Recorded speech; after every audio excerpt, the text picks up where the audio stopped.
Alam mo, madalas kapag nagbabasa tayo ng mga balita tungkol sa artificial intelligence o AI, mangyayari na mapapawaw ka na lang talaga sa galing nito.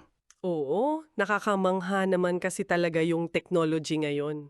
'Di ba? Pero minsan, may mga AI reports na mapapakamot ka na lang talaga ng ulo. Katulad na lang nitong isang recent study na lumabas kung saan gumamit sila ng AI para i-rank ang mga syudad sa Asia based on walkability. Oh, I think nabasa ko yon. So ito yung nakakagulat na balita. Na-rank ang Manila bilang 12th most walkable city sa buong Asia. At tinalo pa natin ang Tokyo na nasa 15th place lang. Seryoso? Nung nakita ko yan, napaisip talaga ako at sigurado ako para sa kahit sinong nakatira, nag-aaral o nagtatrabaho sa Metro Manila, yung unang reaction dyan ay isang napakalaking question mark. Kasi parang imposible eh. Lee, paanong naging mas walkable ang Maynila kesa sa Tokyo? May malaking disconnect kasi sa pagitan ng data-driven assumptions ng AI at dun sa totoong physical na nararanasan natin sa kalsada araw-araw. Oo, kasi ang nakikita lang naman ng AI ay yung mapa, yung mga linya na nagkokonekta sa point A at point B. Tama, hindi nito nararamdaman yung quality nung nilalakaran mo. Kaya para sa iyo na nakikinig ngayon, siguro napapaisip ka rin, kailan pa tayo naging walking paradise, di ba? Kaya para sa ating deep dive ngayon, hihimayin natin ang konseptong ito. Pag-uusapan natin kung ano ba talaga ang ibig sabihin ng walkability. At susuriin din natin yung sumisikat na 15-minute city na urban planning model. Yes, titignan natin ang totoong sitwasyon sa Metro Manila, lalo na yung mga ginagawang hakbang sa Pasig City at Quezon City. Aalamin natin kung bakit hindi lang puro distansya ang mahalaga, kundi pati na rin ang kalidad ng ating mga nilalakaran. So, okay, let's unpack this. Totoo nga bang walkable tayo? O sanay lang talaga tayong maglakad kahit mahirap? That's the perfect framing talaga. Kasi kung titignan natin yung naging basehan ng AI dun sa report na nilabas ng Rappler, ang naging metrics lang talaga nila ay length of routes, time spent walking, number of steps, at calories burned. Wow, calories burned. Parang workout lang ah. Parang ganun na nga. Gumawa pa nga ang ChatGPT ng hypothetical one-day walking itinerary para sa Manila.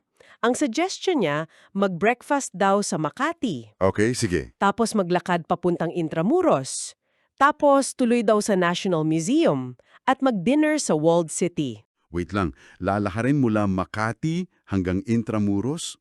Oo, kinuwenta ito ng AI na aabutin lang daw ng 99 minutes para sa 6.6 kilometers. Nakakatawa kasi sa Google Maps pa lang yung mismong rutang yan, aabutin na ng lagpas 2 oras. At bare minimum pa yan hindi pa kasama dyan yung mga totoong variables natin sa kalsada. O ngayong init pa lang eh. 'Di ba? Paano yung init ng araw sa Pilipinas na tagos hanggang buto o kaya yung bigla ang buhos ng ulan, yung baha na hanggang tuhod agad? May nakita nga akong kwento mula sa isang reporter na nagko-cover siya ng Manila City Council hearing. Oh, ano nangyari? Paglabas niya, baha na sa 3 exit points ng City Hall. Ang tanging paraan daw para makalabas ay literal na lumusong sa maduming baha o magpasundo sa sasakyan. Hindi lang siya about distance. Tama. Kasama dyan ang safety, inclusivity at quality ng infrastructure. May isang magandang konsepto nga mula sa isang pag-aaral sa Quiapo na nagpapaliwanag kung bakit marami pa ring naglalakad sa Maynila kahit ang hirap-hirap. Nag-differentiate sila sa dalawang klase ng naglalakad, ang captive pedestrians versus choice users. The difference between captive and choice. So, kung iisipin, kapag sinabing choice users, ito siguro yung mga taong pinipiling maglakad kasi maganda yung kalsada, may puno, ligtas, at convenient. Exactly. Gusto nilang maglakad kahit may pambili sila ng sasakyan. Pero dito sa Metro Manila, I'm guessing karamihan sa atin ay considered as captive. Totoo yan. Halos lahat tayo ay captive pedestrians. Ibig sabihin, naglalakad tayo dahil kailangan natin, hindi dahil gusto natin. Wala tayong choice eh. Pwedeng wala tayong pamasahe o sobrang traffic, kaya mas mabilis pa kung lalakarin na lang natin. Ang lungkot isipin, no? Kasi according to data, halos 80% ng mga tao sa Metro Manila ay gumagamit ng public transport o naglalakad. Pero ironically, ang mga pedestrian ang laging huling prioridad sa pagpaplano ng kalsada natin. O nga, parang lagi ang focus kung paano mapapabilis yung daloy ng mga kotse. Kung iisipin mo, para siyang isang malaking obstacle course. Ang paglalakad sa Metro Manila ay literal na parang patintero sa kalsada. Patintero talaga. May fading crosswalks, may mga malalalim na lubak na kailangan mong iwasan, may baha kahit walang bagyo basta umambon lang, may mga vendors na nakaharang sa bangketa, tapos may mga nakaparadang sasakyan pa. At yung mga motor na sumisingit din sa bangketa, di ba? Oo. Kaya ang ending, mapipilitan kang maglakad sa mismong kalsada kung saan nagkakarera yung mga jeep at motor. Hindi ito walkability Survival of the fittest ito. At hindi lang siya nakakainis. Literal na mapanganib siya. Kung titingnan natin ang report ng MMDA kamakailan, halos 3,500 pedestrians ang nahagip ng sasakyan sa Metro Manila sa loob lang ng isang taon. Buwan, 3,000? Isang taon lang yon? Oo, sa isang taon lang. At lagpas 10% ng mga kasong yan ay nangyari mismo sa City of Manila. This raises an important question about inclusivity din Paanong inclusivity? Kasi kung nahihirapan ang mga able-bodied na tao na maglakad at umiwas sa mga disgrasya, paano pa yung mga persons with disabilities or PWDs natin? Walang maayos na ramps, walang tactile flooring o yung mga nakaangat na tiles para sa mga visually impaired na gumagamit ng baston? Oo, bihira ha makakita niyan dito. 'Di ba? Kapag hindi inclusive ang kalsada para sa lahat ng uri ng tao, hindi mo pwedeng sabihing walkable ang isang siyudad. Kaya pala kapag narinig mo yung AI na nagsabing walkable ang Maynila, parang sampal sa mukha ng mga araw-araw nagko-commute at nagpapawis sa kalsada Nakakainsulto ng konti. Kung ganyang kadelikado at kapangit ang mga lalakaran natin, parang the only logical solution is to make sure hindi na natin kailangan maglakad ng malayo in the first place.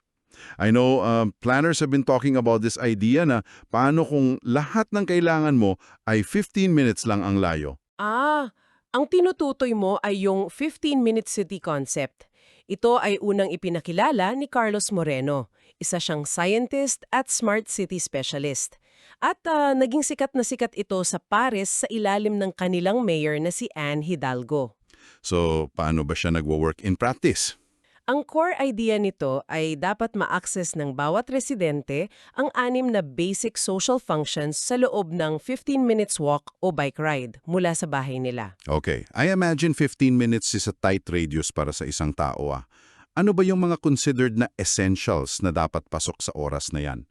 Kasi obviously, hindi naman pwedeng puro grocery lang ang malapit sa'yo, di ba? Tama, so ang 6 na functions na ito ay living, working, supplying, caring, learning, at enjoying. Okay, let's break that down. Basically, bahay, trabaho, bilihan ng pagkain, healthcare facilities gaya ng klinik o butika, eskwelahan, at mga lugar para sa kultura at leisure tulad ng parks. Parang nandun na nga lahat. Oo, ang framework kasi na ito ay naglalayong i-decentralize ang syudad.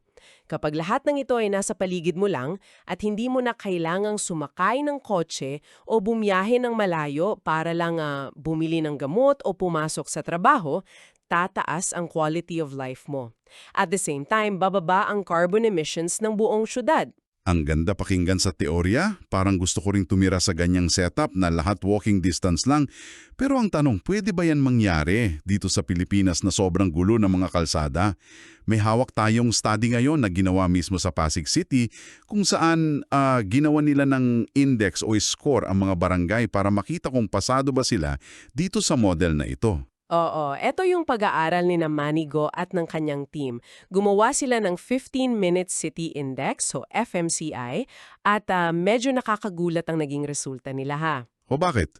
Anong lumabas sa data? Lumalabas na 90% ng mga barangay sa Pasig ay nakaabot sa FMCI na 0.5 o mas mataas, kung saan ang 1 ay ang perfect score. Wait, 90% nakascore ng above 0.5? Oo, ibig sabihin kahit papaano, kalahati ng ideal accessibility ay naabot na nila. Ang pinakamataas na index ay nakita sa South Central part ng Pasig o yung poblasyon area. Kasi nandun nakasentro ang City Hall at nakakonsentrate ang maraming public services. Napansin ko rin sa pag-aaral na ito yung mga initiatives ng Pasig Local Government na nakatulong talaga sa score nila, tulad ng People Streets. Yes, napakagandang example niyan. Di ba? Halimbawa, yung Kapasigang Boulevard, ginagawa nilang carless tuwing linggo mula umaga hanggang gabi. Pati yung Emerald Avenue sa Ortigas, matagal na rin nilang ginagawang carless kapag weekends para magamit ng mga pamilya at nagbibisikleta. At malaking bagay yung kalayaan sa paglalakad pag walang kotse. Oo nga eh. Pero teka, nung binabasa ko yung methodology nila dito sa study, may nabanggit silang walkability as impedance. Paano ba nila kinukwenta yung penalty ng pangit na bangketa sa ganitong index? Alam mo, yung impedance concept na yan ang nagpapaganda sa study nila eh. Hindi lang sila simpleng nagdrawing ng bilog sa mapa at sinabing, okay, 1 kilometer radius ito, therefore 15 minutes away. So hindi siya straight line distance lang. Hindi. Walkability as impedance means nilalagyan nila ng mathematical penalty ang mga daan na mahirap lakarin. Paano yun? Halimbawa, kung ang isang kalsada ay walang bangketa, lubak-lubak o delikadong tawiran, yung physical na distansya na dapat ay 10 minutes lang lakarin, nagiging 20 minutes sa computation nila dahil dun sa bagal at hirap ng pag-navigate. Makes sense kasi nga in reality, mas matagal mo lalakarin pag iiwas ka pa sa lubak. At nag-a-adjust din sila ng walking speeds, depende sa edad ng tao. Iba ang bilis ng paglalakad ng isang bata kumpara sa isang senior citizen na 65 years old pataas. Kaya yung 15-minute distance, nag-iiba-iba ang sakop depende sa kondisyon ng kalsada at sa edad ng naglalakad. Here's where it gets really interesting pero I have to play devil's advocate sandali ha. Unfair bang i-compare ang poblasyon area na sentro ng gobyerno at komersyo sa ibang barangay na mas malaki ang population density? Baka kaya mataas ang score nila kasi mas konti ang tao at mas madaling i-manage. Valid question yan. 'Di ba? Or baka advantage talaga kapag madaming tao kasi mas maraming negosyo ang magbubukas doon. That's a very logical assumption na baka the number of people dictates the success of a 15-minute city. Pero pinabulaanan yan ng mismong data nila sa Pasig. Talaga? So hindi factor yung dami ng tao? Population size doesn't significantly dictate the FMCI. Hindi ibig sabihin na kapag marami kayo sa barangay, bababa na ang score nyo o kapag konti kayo, tataas ang score. Halimbawa, ang barangay Pinagbuhatan ang may pinakamalaking population sa Pasig, halos 160,000 tao. Ang rami nun. Oo, pero sila ang second to the lowest sa FMCI. On the flip side, ang barangay Bagong Katipunan ang may pinakamaliit na population, wala pang 1,000 ang nakatira doon. Pero fourth highest sila sa FMCI. Wow! So hindi pala siya about absolute size or population count. Wala siya sa dami ng tao talaga. Nasa tamang distribusyon at zoning strategy yan ng mga serbisyo. Kahit gaano karami ang tao, kung ang gobyerno at mga negosyante ay nag-i-invest para magtayo ng mga ospital, paaralan, at palengke sa mga strategic locations, tataas ang walkability at accessibility ng lugar. Tapos 5 minuto lang ang grocery.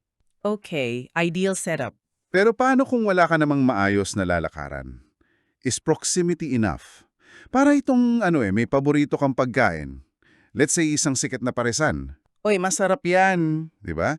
Nasa kabilang kalsada lang siya. Literal na kitang-kita mo mula sa bintana mo. Pero ang kalsadang nasa pagitan ninyo ay isang 8-lane highway na walang overpass, walang pedestrian lane, at puro nagkakareerahan ng mga truck at bus.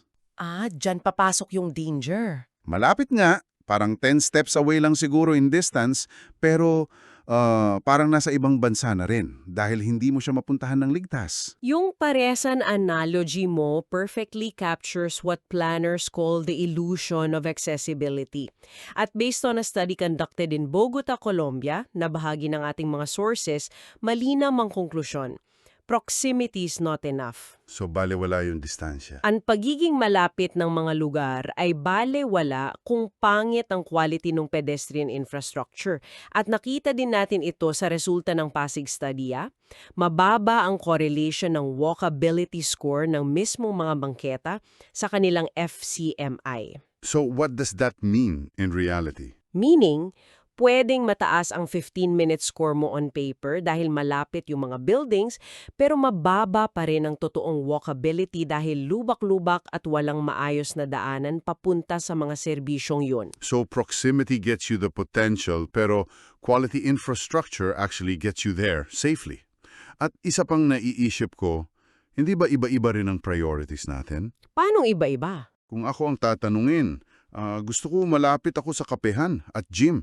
Pero baka iba yung priority ng isang pamilya na may maliliit na anak o ng isang senior citizen, di ba? Isa yung malaking layer of complexity na tinatawag nilang individual perceptions. Iba-iba ang pangangailangan ng tao based sa kanilang demographic at economic status. So may study din ba na nagpakita niyan? Oo, sa Bogota study, nakita nila na kung hihimayin mo by income group, ang low-income population ay nagbibigay ng pinakamalaking halaga sa healthcare facilities. Bakit? Dahil madalas, malayo ang mga public health centers at ang pamasahe papunta doon ay malaking kabawasan pa sa budget nila. Kaya health talaga ang priority nila. Tama. Kaya para sa kanila, a true 15-minute city must have accessible healthcare. Habang ang wealthy segments naman dahil may access sila sa private transport at iba ang lifestyle, ang pinakahinahanap nila ay mga retail shops, cafes at commercial services sa paligid nila. So hindi pwedeng one-size-fits-all ang approach ng mga mayors at urban planners natin. Sanay kasi tayo dito sa Pilipinas na kapag sinabing zoning, isang buong compound, puro bahay lang. Oo, mga typical na subdivisions natin. Di ba yung tipong kailangan mo pang mag-tricycle palabas ng subdivision o ng barangay nyo para lang mabili ng itlog sa kabilang kanto? Strict masyado yung paghihiwalay natin. Dito lang ang residential, doon lang ang commercial, doon lang ang industrial. Ang tawag dyan ay traditional land use zoning o use-based zoning. At yan ang mismong dahilan kung bakit tayo naging car-centric. Dahil magkakalayo ang mga functions ng lipunan, mapipilitan ka talagang sumakay ng sasakyan para makapunta sa trabaho o sa mall. So anong pwedeng ipalit dyan?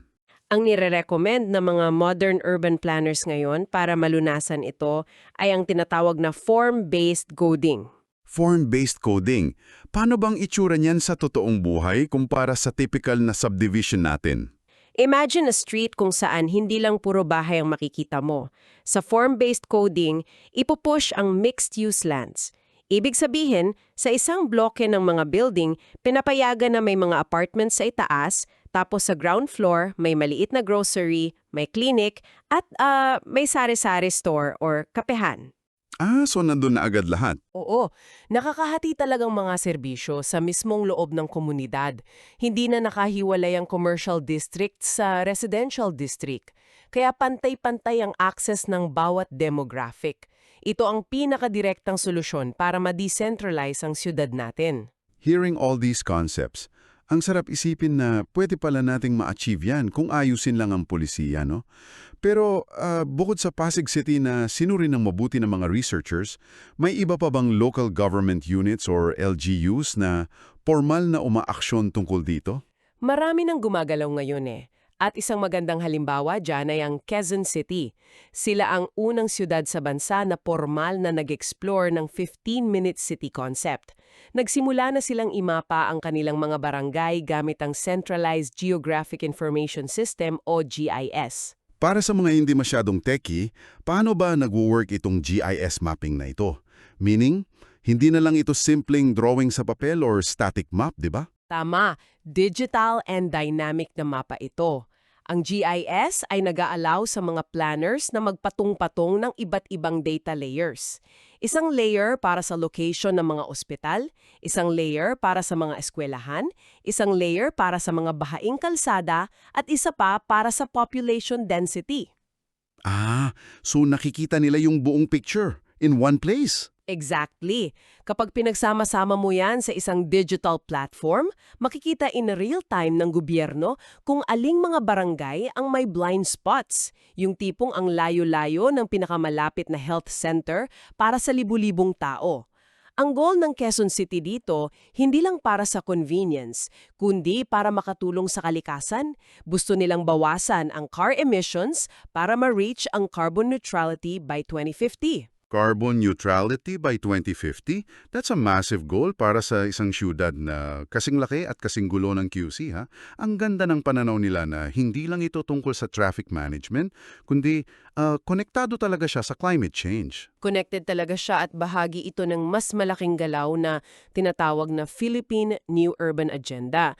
Ang agenda na ito ay nakabase sa Habitat 3 na isang malaking conference ng United Nations tungkol sa housing at sustainable urban development. At anong panawagan nitong Habitat 3? Sa madaling salita, i-rethink natin kung paano tayo nagpaplano ng mga syudad dahil sa bilis ng pag-init ng mundo at pagdami ng tao.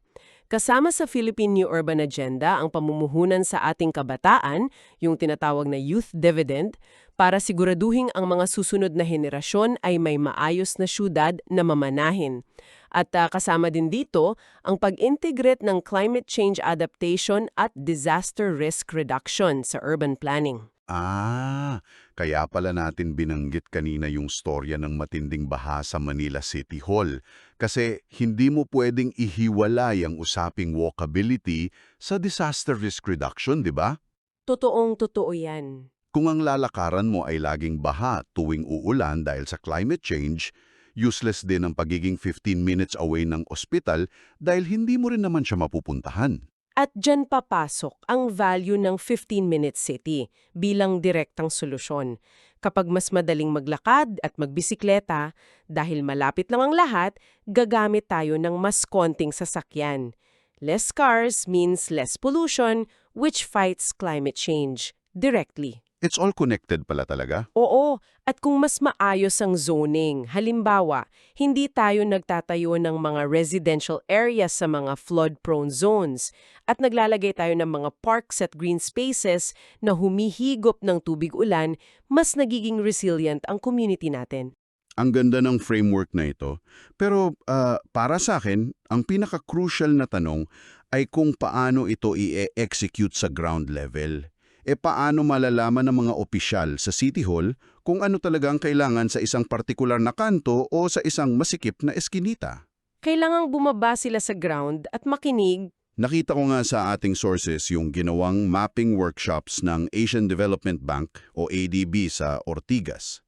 Ang ginawa nila, inipon nila yung mga mismong stakeholders, ordinaryong residente, NGO workers, taga-gobyerno at mga negosyante. Tapos, sila mismo ang tinanong at pinagmapa kung ano ang problema sa nilalakaran nila araw-araw. Ang galing ng initiative na yon. 'Di ba? Binigyan sila ng mga mapa at pinaturo kung saan ang madilim, kung saan ang delikado. Ang galing ng mechanism na yon kasi nakikita mo talaga yung mga pain points ng mga mismong tao. What you're describing is the essence of participatory governance, and it is absolutely crucial kung gusto nating maging successful ang mga 15-minute cities. Hindi pwedeng top-down approach lang ang plano. Hindi sapat na nakikita lang ang mga urban planners sa mga data ng AI sa loob ng kanilang air-conditioned offices. O dapat pumunta sila sa labas. Dapat nakikinig ang mga LGUs sa mga residente na nagpapawis at naglalakad mismo araw-araw dahil sila ang nakakaalam kung saang kanto walang ilaw sa gabi, kung saang sidewalk laging may nakaharang na poste ng kuryente at kung saang inuubos ang oras nila sa kakahintay makatawid. Totoo yan. Kaya sablay yung mga AI itineraries na kagaya nung napag-usapan natin sa simula ng ating usapan. Hindi na detect ng AI algorithms yung takot mong mahagip ng bus kasi naglalakad ka sa mismong kalsada. O yung inis mo kasi ginawang private parking lot yung bangketa na dapat sana ay nilalakaran mo. alinmang anggulo nating tignan, ang pagiging walkable ng isang syudad ay hindi kailanman masusukat ng simpleng data tungkol sa distansya o bilang ng mga hakbang. Mahalaga ang proximity, oo, pero kailangan nating isama ang kalidad ng infrastructure, kaligtasan, at higit sa lahat, ang boses ng community. Okay, let's wrap this up. Para sa inyo na nakikinig sa atin ngayon, ano ba talaga ang mga key takeaways natin? First, hindi tayo pwedeng umasa lang sa raw data ng AI para masabing walkable ang isang siyudad dahil hindi nito nakikita ang kalidad ng nilalakaran natin. In reality, kailangan natin ng ligtas at maayos na infrastructure. Pangalawa diyan, walkability needs to be inclusive. Dapat kayang lakarin ng isang 7 taong gulang na bata, ng isang senior citizen at ng isang PWD ng walang pangamba. Tama. Third, nakita natin sa mga konkretong hakbang ng Pasig at Quezon City na posibleng ma-achieve ang 15-minute city kung aayusin ang distribusyon ng mga serbisyo. At kung unti-unti nating papalitan ang ating traditional land use zoning patungo sa form-based coding na mas humihikayat sa mixed-use spaces.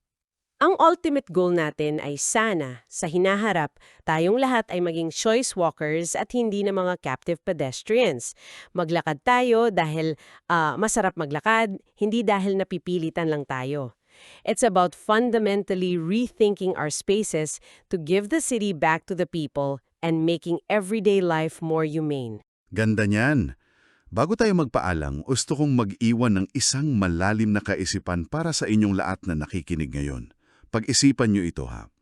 Kung ang ultimate goal ng 15-minute city ay ilagay ang lahat ng kailangan natin, trabaho, eskwelahan, ospital at grocery sa loob ng ating 15-minute walking radius, hindi kaya dumating ang panahon na hindi na tayo lalabas sa ating mga sariling bubbles? Oh wow, that is a profound paradox to consider. Diba? Habang inaayos natin ang traffic at polusyon sa pamamagitan ng pag-decentralize ng siyudad, paano natin masisiguro na ang mga 15-minute cities na ito ay hindi magiging bagong invisible na pader na maghihiwalay sa iba't ibang uring panlipunan? Kung lahat ng kailangan mo ay nandyan na sa maliit mong neighborhood, hindi kaya mawala yung pagkakataon nating makisalumuha at makita ang realidad ng mga taong galing sa labas ng ating sariling maliit na mundo?